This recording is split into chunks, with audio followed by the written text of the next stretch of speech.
بسم الله الرحمن الرحيم الحمد لله رب العالمين والصلاة والسلام على أشرف الأنبياء والمرسلين وعلى آله وصحبه أجمعين رب اشرح لي صدري ويسر لي أمري واحلل عقدة من لساني يفقه قولي سبحانك لا علم لنا إلا ما علمتنا إنك أنت العليم الحكيم. Para pendengar yang saya muliakan, minggu ini kita sudah sampai kepada siri yang ke-17. Perbincangan kitab Dhammil Ghurur karangan Al-Imam Hujjatul Islam Al-Ghazali. Dalam perbincangan kita yang lalu, kita telah menyebutkan tentang persoalan harap.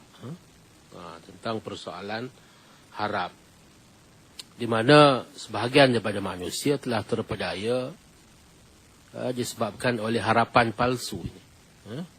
Mereka yang meletakkan harapan yang tinggi terhadap kemurahan Allah, terhadap rahmat Allah, terhadap keampunan Allah, akan tetapi mereka cuai dari segi amal. Tidak beramal, tetapi mengharapkan, meletakkan harapan agar mereka mendapat keampunan. Tidak mau meninggalkan maksiat, tapi berharap akan mendapat rahmat daripada Allah Azza wa Jalla di akhirat nanti. Jadi kita telah sebutkan mereka yang sedemikian keadaannya itu adalah merupakan orang-orang yang terpedaya, orang-orang yang telah masuk ke dalam perangkap ghurur, orang-orang yang telah salah sangka terhadap Allah Subhanahu wa ta'ala, orang-orang yang mungkin dalam bahasa kita hari ini kita boleh kata orang yang syok, syok sendiri. Tidak sedar, tak tahu malu.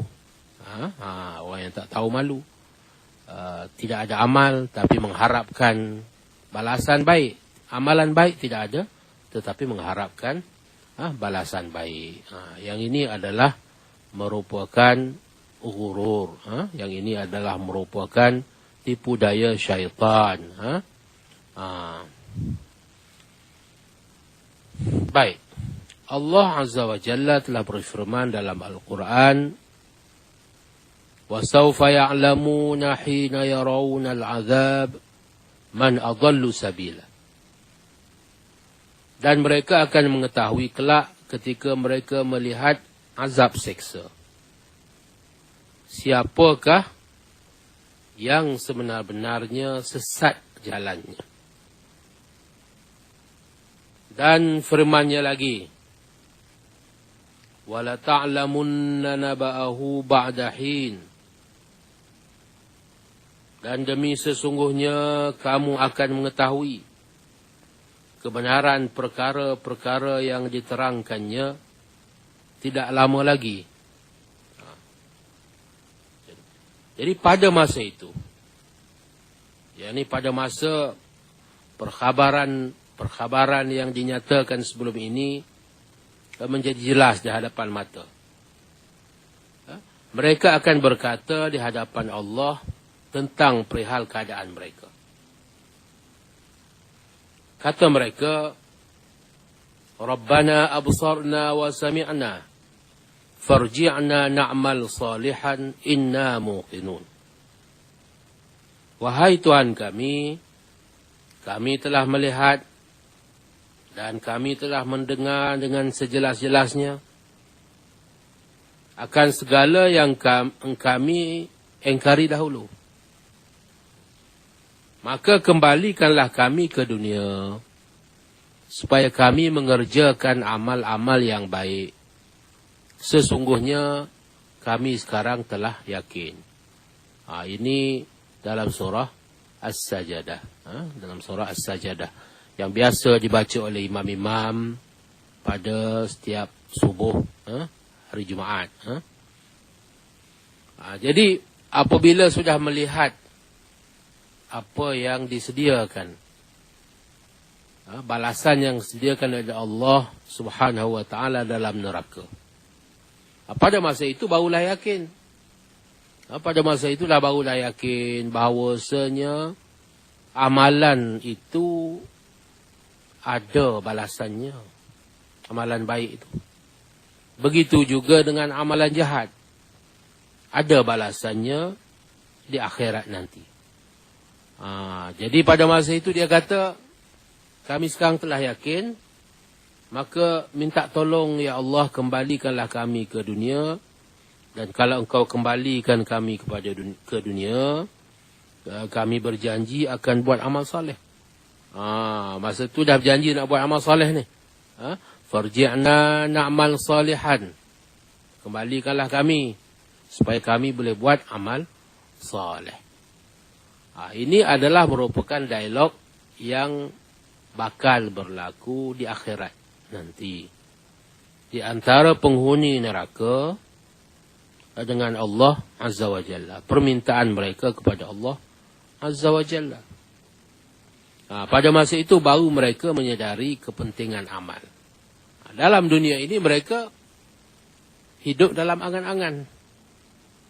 Semasa di dunia ini hidup dalam angan-angan. Hidup dalam harapan palsu yang kita sebutkan sebelum ini. Mengharapkan rahmat, mengharapkan keampunan, mengharapkan balasan baik.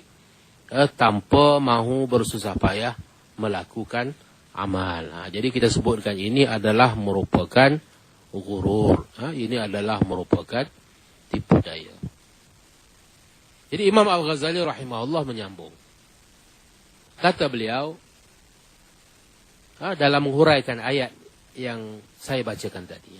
Dalam menghuraikan ayat yang saya bacakan tadi, kata beliau, yakni telah kami ketahui bahawa sebagaimana tidak terhasil anak tanpa persetubuhan dan nikah, dan tidak tumbuh tanam-tanaman melainkan setelah dibajak tanah dan ditabur benih, maka demikianlah juga tidak terhasil di akhirat kelak pahala dan ganjaran melainkan dengan amal soleh.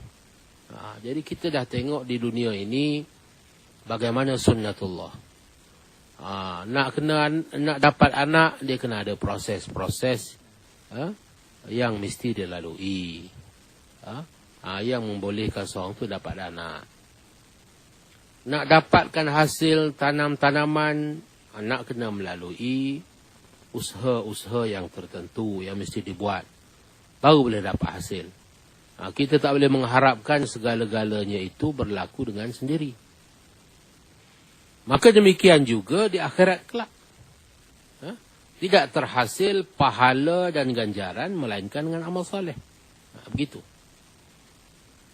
Jadi permintaan mereka, maka kembalikanlah kami ke dunia agar dapat kami melakukan amal soleh.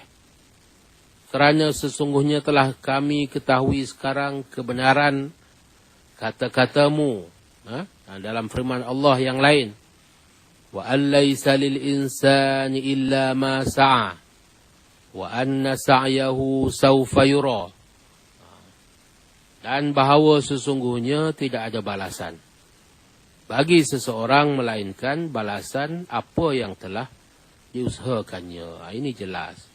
Pada masa itu ayat ini kita sudah ketahui sekarang. Kita sudah ketahui sekarang bahawasanya tidak ada balasan melainkan terhadap apa yang dia usahakannya. Dan bahawa sesungguhnya usahanya itu akan diperlihatkan hasilnya kepadanya pada hari akhirat kelak. Wa anna sa'yahu sawfa yura. Jadi bila berhadapan dengan balasan Allah dalam neraka kelak, barulah teringat kepada kebenaran kata-kata Allah dalam ayat yang saya bacakan ini. Dan firman Allah Ta'ala lagi sebagai peringatan kepada kita,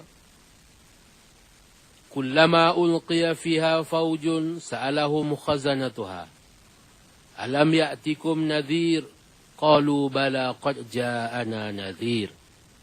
Ini pun adalah merupakan dialog ataupun ucapan-ucapan yang berlaku di antara mereka yang engkar, mereka yang kufur dalam neraka.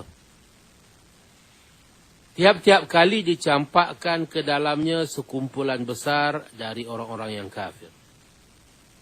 Bertanyalah penjaga-penjaga neraka itu kepada mereka, tidakkah kamu pernah didatangi seorang rasul, pemberi ingatan dan amaran di dunia dahulu? Mereka menjawab, ada. Qalu bala, ada, memang ada.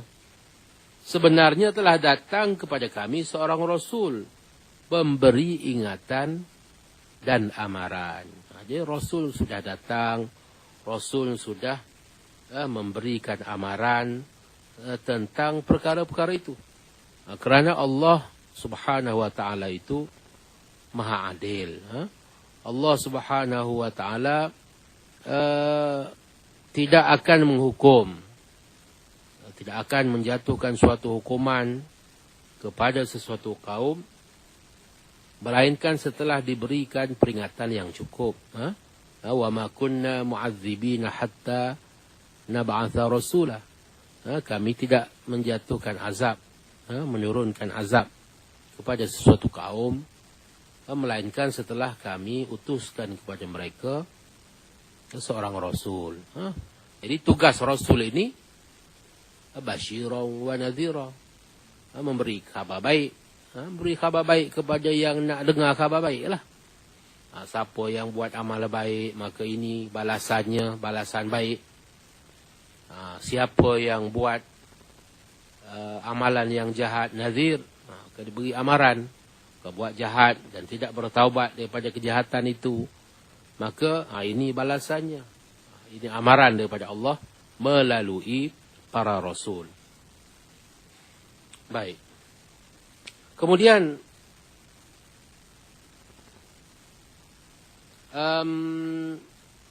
firmannya lagi. Tuwaffa kullu nafsim ma kasabat. Kemudian masing-masing diri diberi balasan yang sempurna terhadap apa yang telah dikerjakannya. Nak beritahunya banyak. Saya petik di sini, dipetik dalam Ihya ini, banyak benar ayat-ayat yang memberi amaran. Banyak benar ayat-ayat yang memberi amaran. Yang mengaitkan di antara amalan dengan balasan. Amalan yang baik, balasan baik. Amalan buruk, balasannya buruk.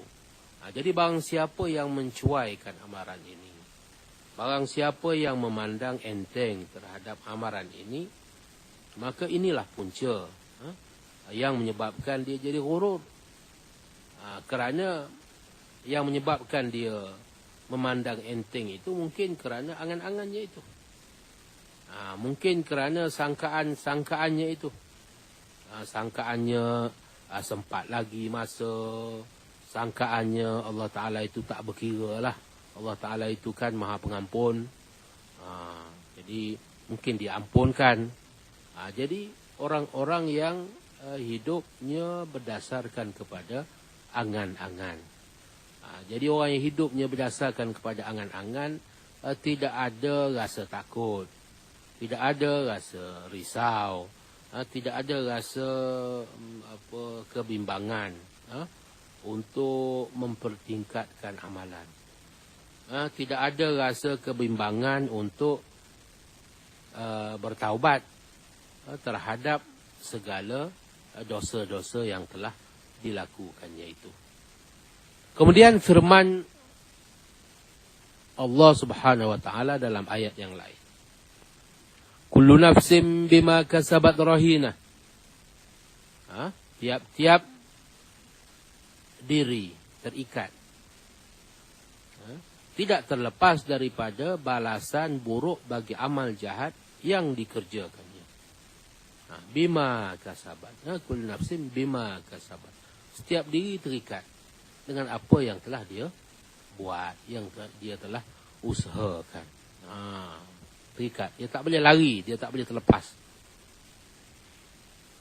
Maka tanya Imam Ghazali, apakah lagi yang memperdayakanmu tentang Allah? Apa lagi yang memperdayakan kita tentang Allah? Kerana Allah tidak berdolak-dalik tentang perkara ini. Al-Quran tidak berdolak-dalik tentang perkara ini. Ayat-ayat yang telah kita sebutkan sebelum ini jelas, nyata. Sebagaimana juga ayat-ayat yang bakal kita bacakan ini. Firman Allah Azza wa Jal, qalu, mereka berkata, lau kunna nasma'u au na'qilu ma kunna fi ashabis sa'ir fa'tarafu bidhanbihim fasuhqan li ashabis sa'ir. Ini pun dialog ahli neraka. Mereka berkata, kalaulah kami dahulu mendengar dan memahami, sebagai orang yang mencari kebenaran, tentulah kami tidak termasuk dalam kalangan ahli neraka. Akhirnya mereka mengakui dosa-dosa mereka sebagai orang-orang yang kufur engkar. Maka tetaplah jauhnya rahmat Allah dari ahli neraka. Jadi kalau nak mengharapkan rahmat pada masa itu, rahmat Allah itu sudah jauh. Nak cari rahmat semasa ni, sekarang ni, dengan rahmat Allah lah. Maka diberikan kepada kita peringatan lepas satu. Lepas satu dah buat salah pun Allah Ta'ala tak kira lagi. Allah Ta'ala bagi peluang lagi kepada kita. Banyak peluang yang diberikan kepada kita agar kita beramal, agar kita meninggalkan maksiat dan bertaubat. Jadi ambillah peluang itu dan jangan masuk dalam golongan orang-orang yang ghurur. Jadi kita telah sebutkan kecaman-kecaman Al-Quran terhadap mereka yang meletakkan harapan palsu terhadap rahmat dan keampunan Allah tanpa beramal. Mereka telah menyalah fahami maksud raja, maksud harap. Walaupun harap itu adalah merupakan sifat yang asalnya sifat yang terpuji, sifat yang baik, mengharapkan kepada Allah Subhanahu wa ta'ala. Akan tetapi mereka telah menyalahgunakan, menyalahfahami, salah faham maksud harap itu apabila harap itu tidak disertai dengan amal. Harap itu tidak disertai dengan meninggalkan maksiat. Jadi itu yang menyebabkan harapnya itu jadi tercela. Harapnya itu tidak menjadi suatu yang positif. Harap itu jadi suatu yang negatif. Sekiranya engkau bertanya, kata Imam Ghazali, di mana pula tempat dan kedudukan harap yang terpuji? Kalau harap yang kita sebut sebelum ni, harap yang tak elok lah. Harap yang tercela lah. Jadi dalam keadaan bagaimana?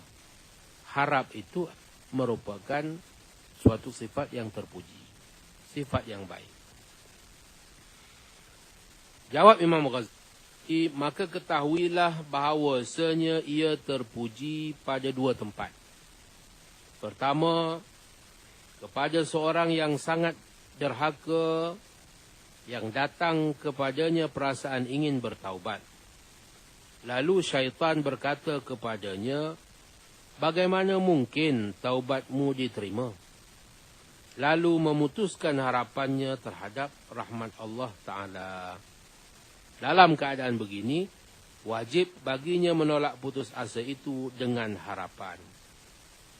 Dan mengingati bahawa innallaha yaghfirud dzunuba jami'a. Sesungguhnya Allah mengampunkan segala dosa. Jadi di kalangan manusia itu ada mereka yang sudah teruk terlanjur. Sudah teruk terlanjurnya itu. Sebutlah apa dosa yang dia tak buat, apa maksiat yang dia tak buat. Semua benda yang dia telah buat. Mungkin satu ketika datang kepada fikirannya itu keinsafan dan keinginan untuk bertaubat. Datang. Setelah memikirkan perihal keadaan dirinya, mungkin setelah melihat keadaan rakan-rakannya yang telah pergi seorang demi seorang, maka datang keinsafan dalam hatinya untuk bertaubat. Tapi pada masa itu mungkin syaitan datang kepadanya. Taubat apa, kata syaitan? Orang yang jahat macam kau ni usah taubatlah, Tuhan tak akan terima punya. Bukan main-main punya dosa yang kau telah buat. Datang perasaan yang seumpama itu, maka mungkin putus asa. Mungkin putus asa kalau dia tidak, kalau sekiranya tidak ada harapan. Kalau sekiranya dia tidak mengetahui bahawasanya Allah Subhanahu wa taala menyatakan dalam Al-Quran, innallaha yaghfirud dzunuba jami'a. Sesungguhnya Allah mengampunkan, Maha mengampuni. Semua dosa diampunkan. Selain daripada syirik, asalkan kita tidak syirik, kita telah bertaubat daripada syirik, buatlah dosa apa sekalipun, kalau sekiranya kita sungguh-sungguh bertaubat kepadanya, maka Allah berkuasa mengampunkan sesiapa yang dia kehendaki. Jadi dalam keadaan begitu, maka kita hendaklah mengutamakan harap itu. Dalam keadaan begitu, harap itu menjadi terpuji. Harap itu menjadi terpuji. Tak kiralah apa yang lepas tu, lepaslah. Tapi jangan pula mengharapkan keampunan, tapi dosa teruskan juga. Yang ni kepada orang yang nak bertaubat. Kepada yang nak bertaubat. Dia juga nak kena ingat bahawa sesungguhnya Allah itu amat pemurah. Dia menerima taubat para hamba-Nya. Dan sesungguhnya taubat itu adalah ketaatan yang menghapuskan dosa. Firman Allah Ta'ala, Qul ya ibadiyalladzina asrafu ala anfusihim, la taqnatu min rahmatillah, innallaha yaghfirudz dzunuba jami'a, innahu huwal ghafurur rahim, wa anibu ila rabbikum. Katakanlah wahai Muhammad, wahai hamba-hambaku yang telah melampaui batas terhadap diri mereka sendiri. Mereka yang telah melampaui batas terhadap diri mereka sendiri dengan melakukan perbuatan-perbuatan maksiat. Kata apa? Janganlah kamu berputus asa dari rahmat Allah. Ini perintah Allah kepada Nabi kita. Beritahu kepada umatmu. Beritahu kepada hamba-hambaku di kalangan umatmu itu, yang mereka yang telah terlanjur. Mereka yang banyak buat salah, mereka yang banyak buat dosa. Kata kepada mereka, la taqnatu min rahmatillah. Jangan berputus asa dari rahmat Allah. Kerana apa? Kerana sesungguhnya Allah mengampunkan segala dosa. Dan sesungguhnya dia juga yang maha pengampun, lagi maha mengasihani. Dan kembalilah kamu kepada Allah, kepada Tuhan kamu dengan bertaubat. Wa anibu ila rabbikum. Kembalilah kepada Tuhanmu dengan bertaubat. Ini adalah merupakan seruan kepada taubat. Jadi yang kita katakan rojak itu rojak yang membawa pada taubat. Kalau begitu terpuji. Kalau tidak kerana rojak, tak adalah taubat. Kalau memang tak ada harapan. Siapa buat dosa memang Tuhan tak ampunkan. Alang-alang macam tu, baiklah tentu. Macam setan tu buat dosa terus. Buat dosa tak payah berhentilah. Kalau berhenti pun bukannya dapat keampunan. Kalau macam tu dunia akan menjadi hancur lebur. Dunia hancur lebur. Dan yang tersilap itu tak mungkin dapat akan memperbetulkan kesilapan. Jadi kalau dalam keadaan macam tu, macam apa kata orang, alang-alang menyelup pekasam, biar sampai ke pangkal lengan. Mana alang-alang nak buat jahat, alang-alang nak buat jahat, biar betul-betul jahat. Jadi kita dalam Islam tidak mengajarkan perbuatan yang sedemikian. Walaupun sebesar mana dosa, tetapi harapan kita tetap ada. Harapan kita untuk diampunkan itu tetap ada. Jadi ini, dalam keadaan begini, harapan itu harapan yang membawa kepada taubat, harapan yang membawa kepada keinsafan. Jadi harapan yang sebegini adalah merupakan harapan yang terpuji. Dan satu lagi sebelum kita tamatkan perbincangan kita pada malam ini adalah perintah Allah agar kembali kepadanya.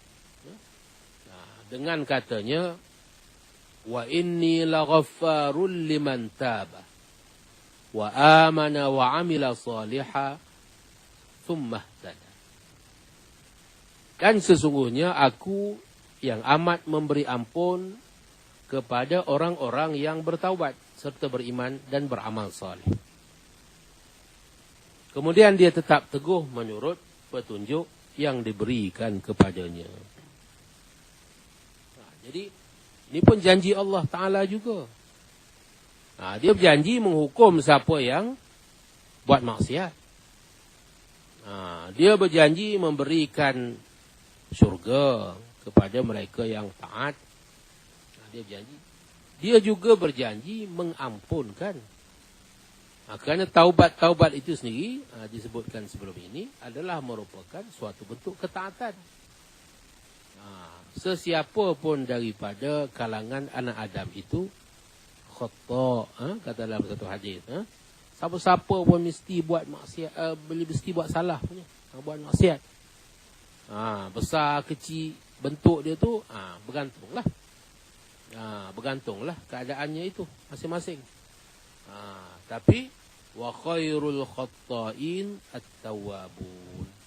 Tapi sebaik-baik mereka yang melakukan kesilapan itu adalah mereka yang banyak bertaubat. Banyak bertaubat. Bukan mereka yang kekal dalam maksiat. Kekal dalam keadaan durhaka kepada Allah. Tidak bertaubat, tetapi mengharap.